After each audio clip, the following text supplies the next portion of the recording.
Phone ఆన్లో ఉన్నప్పుడు incoming messages రాకుండా ఆపగలమన్నా? వస్తాయి కదా సహజంగానే. బట్ దట్టు ఎరగంగిరెడ్డి నుంచి నాకు ఎటువంటి ఇన్కమింగ్ మెసేజ్ రాలేదు. మళ్ళీ అది కూడా క్లియర్గా చెప్తున్నా. నాకు ఆ రోజు రాత్రి ఒక 10 మెసేజ్లు వచ్చిండొచ్చు. వివిధ గ్రూప్స్లో ఉంటాం కాబట్టి పార్టీకి సంబంధించి రకరకాలైన మెసేజ్లు వచ్చిండొచ్చు. తప్పేముంది దాంట్లో? వాట్సాప్ యాక్టివిటీ ఉంటే తప్పు చేసినట్ట? ఏంది అసలు ఈ విమర్శలేంది, ఈ నిందలేంది? అసలు నేను చెప్పిన హియర్స్ ఎవిడెన్స్లో కానీ, నేను చెప్పిన ఆ గూగుల్ టేక్అవుట్లో కానీ, ఇందాక చెప్పిన ఈ వాట్సాప్ యాక్టివిటీలో కానీ ఏమన్నా బేస్ ఉందా ఒకసారి మీరు ఆలోచించండి. కొంచెమన్నా బేస్ ఉందా ఒకసారి మీరు ఆలోచించండి. మీ విజ్ఞతగా నేను వదిలేస్తాను, వాళ్ళ విజ్ఞతగా నేను వదిలేస్తాను, నన్ను విమర్శించే వాళ్ళ విజ్ఞతగా నేను వదిలేస్తాను. ఎంత నీచమంటే ఈ 3 ఏళ్ళుగా ఎంత ఘోరంగా క్యారెక్టర్ అసాసినేషన్ చేసినారంటే, ఈ కేసు వల్ల నన్ను ఎన్ని ఇబ్బందులు పెట్టినారంటే, మా కుటుంబం ఎంత సఫర్ అయిందంటే, మా నాన్న వయసు 74 ఏళ్ళు, లోపల జైల్లో మగ్గుతాడు సమస్యలతో. ఆయన ఏం కర్మ పాపం, ఏం తప్పు చేసినాడని ఈ రోజుకి ఆయన ఒకే ప్రశ్న, నేను నా జీవితం అంతా ఎవరికి తెలిసి ద్రోహం చేయాలని, నాకేంది ఈ కర్మ అని బాధపడతాడు. పులివెందుల్లో ప్రతి ఒక్కరికి తెలుసు మా నాన్న ఎవరికి తెలిసి ఎవరికి ద్రోహం చేయలే. అటువంటి వ్యక్తిని అన్యాయంగా లోపలేసినారు. ఆ ఉదయ్ అనే పిల్లోడు, వాని మీద అలిగేషన్ ఏంది, మధ్యరాత్రి 4 గంటలకు రోడ్లో తిరుగుతున్నాడంట. రోడ్లో తిరిగితే ఏమి, రోడ్లో తిరిగితే కేసులో ఇరికిచ్చేస్తారా? ఏమన్నా అలిగేషన్సా అండి? అన్యాయంగా మనుషులను లోపలేసి వ్యవస్థల్లో వాళ్ళకున్న పలుకుబడి ద్వారా చంద్రబాబు నాయుడు గారిని ఉపయోగించుకొని, ఢిల్లీలో ఉండే బీజేపీలోని టీడీపీ పెద్దలను ఉపయోగించుకొని సర్వనాశనం చేసినారు. దీన్ని, ఈ కేసును రాజకీయం చేసి చంద్రబాబు చేతిలో పావులుగా మారి మమ్మల్ని సర్వనాశనం చేసినారు. చాలా ఇబ్బందులకు, చాలా నరక యాతనకు గురి చేసినారు మమ్మల్ని.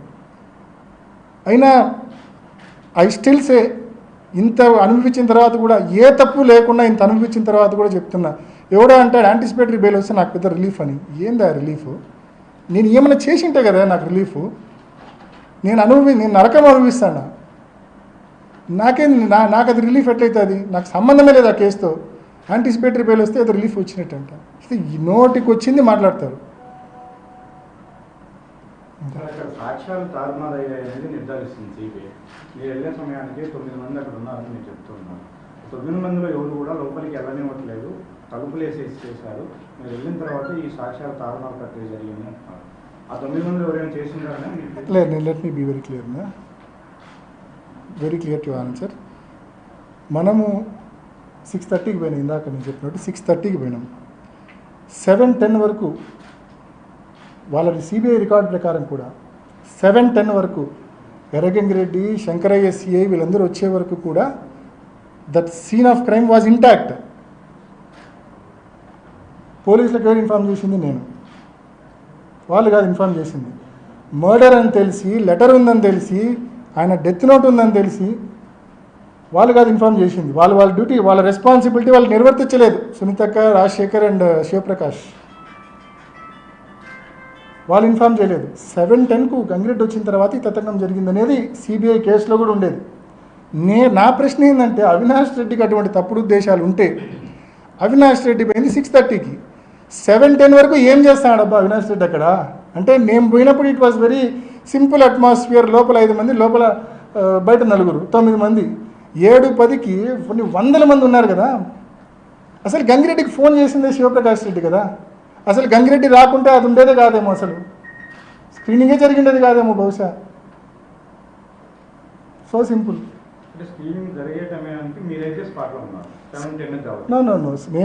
నేను పూర్తిగా బయటే ఉండి, నేను సిబిఐలో నేను దాదాపు 12 సార్లు సిబిఐ నన్ను వివిధ సందర్భాల్లో విచారణకు పిలిచింది. పోయిన ప్రతిసారి I made it very clear.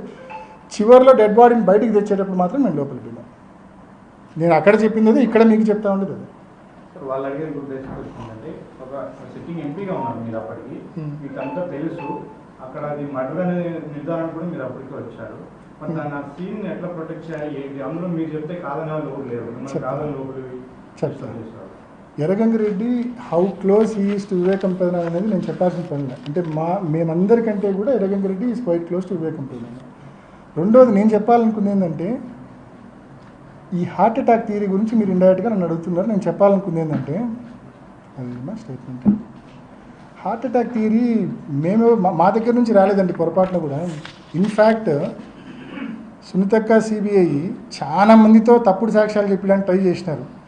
చివరికి వాళ్ళ ఇంట్లో పనిచేసే లక్ష్మీదేవో, వాళ్ళ దగ్గర ఉండే ఎర్రంరెడ్డిపల్లె జగదీష్ రెడ్డో, లేదా వాళ్ళ ఇంట్లో పనిచేసే లక్ష్మీదేవి కొడుకో ఇట్టటోళ్ళతో, ఇంట్లో పనిచేసే వాళ్ళతో తప్పుడు వాంగ్మూలాలు ఇప్పించగలిగినారేమో కానీ, లేకుంటే వాళ్ళ ఇన్ఫ్లుయెన్స్కి గురైన వాళ్ళతో తప్పుడు వాంగ్మూలాలు ఇప్పించగలిగినారేమో కానీ, వాస్తవంగా అయితే చాలా మందితో తప్పుడు వాంగ్మూలాలు, ఈ శశికళ అండ్ కో ఉన్నారు కదా నలుగురు, వాళ్ళతో సిబిఐ తప్పుడు వాంగ్మూలాలు తీసుకునే ప్రయత్నం చేసింది. వాళ్ళని పిలిచి అవినాష్ రెడ్డి మీరు గేట్ దగ్గర నిలబడుకుంటే వివేకం సార్ హార్ట్ అటాక్ చనిపోయినట్టు చెప్పమని వాళ్ళు ఇన్ఫ్లుయెన్స్ చేసినారు, ప్రెజర్ పెట్టినారు వాళ్ళను, శశికళ అక్క వాళ్ళను, గేట్ దగ్గర ఉన్న వాళ్ళను.